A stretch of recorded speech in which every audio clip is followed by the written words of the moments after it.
After posting the power rankings video earlier, it's now time to take a look at the news of today affecting the Ontario Hockey League because we have a couple of news items here that are pretty significant. Starting off with the Erie Otters, it was announced this morning that Stan Butler is no longer the head coach of the Erie Otters. So remember, a couple weeks ago, so 11 days ago, they announced an internal investigation after Stan Butler was being investigated for breaking a team policy.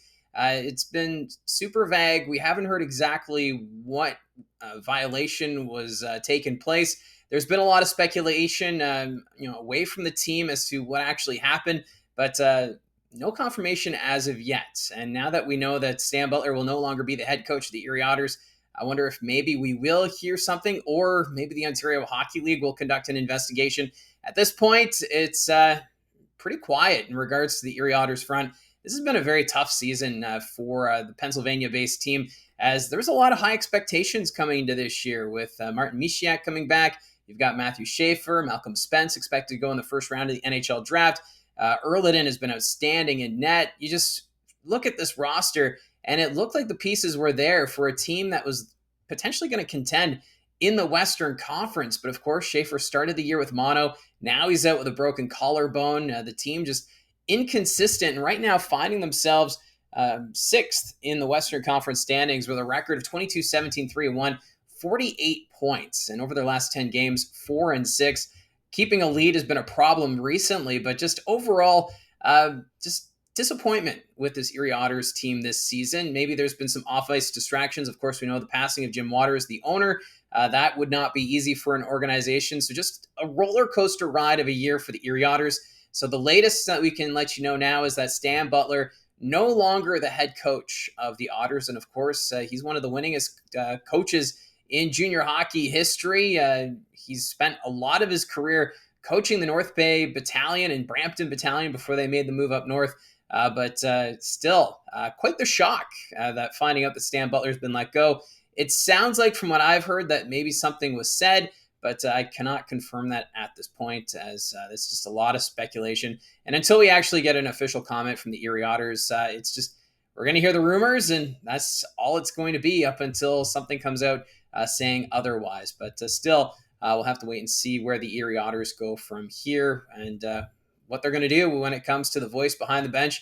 And ultimately, there's still a lot of questions when it comes to even the ownership and direction of this organization. So some very interesting times right now involving the Erie Otters, and we'll have to wait and see if this team can turn this season around, because I do feel like they've got a lot of great talent on this team. It's just hasn't worked out as planned coming into this regular season.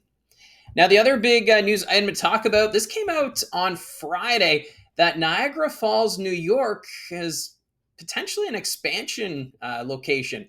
I did talk about Niagara Falls as a possible site for future expansion back in my video I did back in August, as they've been trying to build a brand new arena, a 5,000 to 6,000 seat facility. Mayor Robert Rostano, he's been really pushing this project. It's called the Centennial Project. But the big sticking point, though, is there's debate over whether or not an arena should be built on this land, or a tech company, which would bring hundreds of jobs to the city of Niagara Falls, New York. But Rostano, he has been committed to building this arena, and has actually had a conversation with OHL Commissioner Brian Crawford. And what's very interesting about this is how open Crawford is about the idea of putting a team in the city of Niagara Falls if things work out. Obviously, they need to get shovels in the ground to build this arena. City Council still has to approve it. So if a team is going to land in the city of Niagara Falls, it won't be next season. It'll probably be a few years from now. But we already know that the Ontario Hockey League is aggressively looking at expansion. We don't know how many teams the OHL is looking at. Right now, they are sitting at 20 teams. We know of 2 teams in the USHL that have interest in joining the OHL as early as next season. That would be the Muskegon Lumberjacks and the Youngstown Phantoms. And right now, an antitrust lawyer is getting involved in that after USA Hockey blocked that transfer from the USHL to the Ontario Hockey League. We also know the mayor of Cornwall has come out and said he would like to entertain an expansion organization to his city. That community has not had junior hockey at this level since the early 90s, when the Cornwall Royals relocated to Newmarket. So we now know of Muskegon, Youngstown, Niagara Falls, and Cornwall as communities or teams that want to be a part of the Ontario Hockey League. So would those be the teams that join the league as expansion? 24 teams would be a good number for this league. You just add one team to each conference. So you would have 6 teams in each division. And I think they would still have to do a realignment just to figure out geography with the divisions.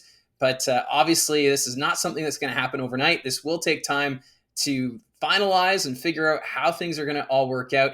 But Niagara Falls, New York has confirmed that they're having talks with the OHL about potentially being a city to have an expansion franchise, or at least have a team call their new arena home, although that is still in the planning process. Although that was a sticking point for this arena, the Centennial Project, is that there was no anchor tenant. So a lot of opponents were saying, well, why would you build this arena if you don't have someone that's going to be scheduling nights on a regular basis? And now we know it could be the OHL. So yes, I did talk about that back in the summer, as keep an eye on Niagara Falls, and lo and behold, here we are. Now, another community to watch for will be Burlington. We know that the city of Burlington, they want to build an OHL size arena. It's the King Road project right off the 403 near the Aldershot GO station. They want to have an entertainment district, and they want to have a college campus along with residential buildings. So that's another city that keep on the radar. But still, I don't think we'll see 5 teams added to the OHL. I think it would have to be an even number. And I think 24 is a number that would probably fit quite well, as you don't want to expand too fast, but we'll have to wait and see. So, yeah, let me know in the comments down below your thoughts on Niagara Falls, New York. Do you think that'd be a good market? Obviously, it's across the border, not far from the Niagara Ice Dogs in St. Catharines. So I think it would have a great natural rivalry.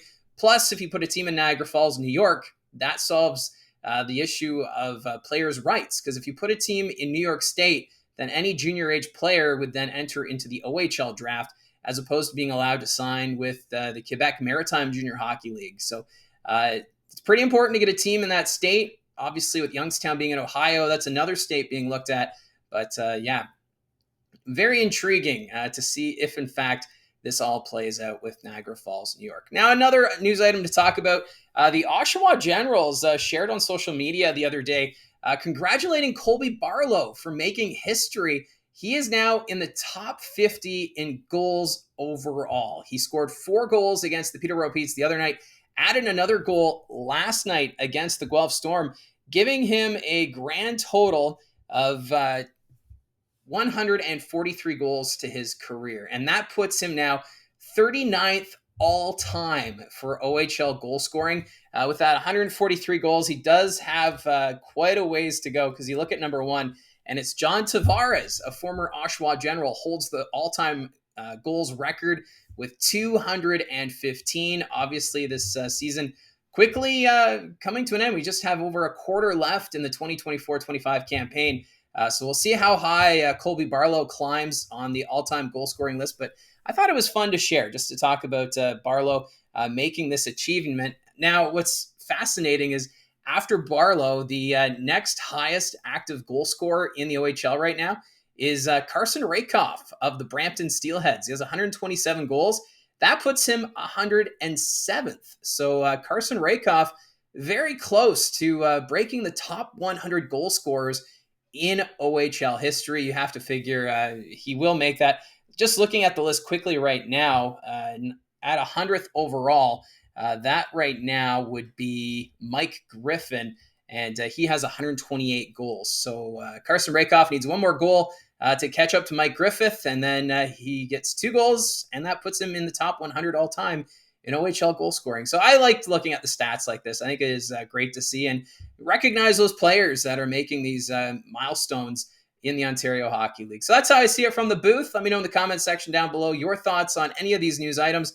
Obviously, we're still waiting for more details to come out of Erie when it comes to Stan Butler, but still, we do know that he will not be returning behind the bench for the Otters for the remainder of the season. So again, don't forget to hit like and subscribe. This channel has been growing substantially over the last couple of weeks. Just want to thank everyone who has recently subscribed to the channel. Thank you very much for your support. And if you're considering subscribing, well, join if you would like, because this is our corner of the internet to talk about junior hockey. And yeah, it's just been fun just to see the growth of the channel. I appreciate each and every one of you who tune into these videos to even just to watch one of these news updates to be informed with what's going on. I really do appreciate you.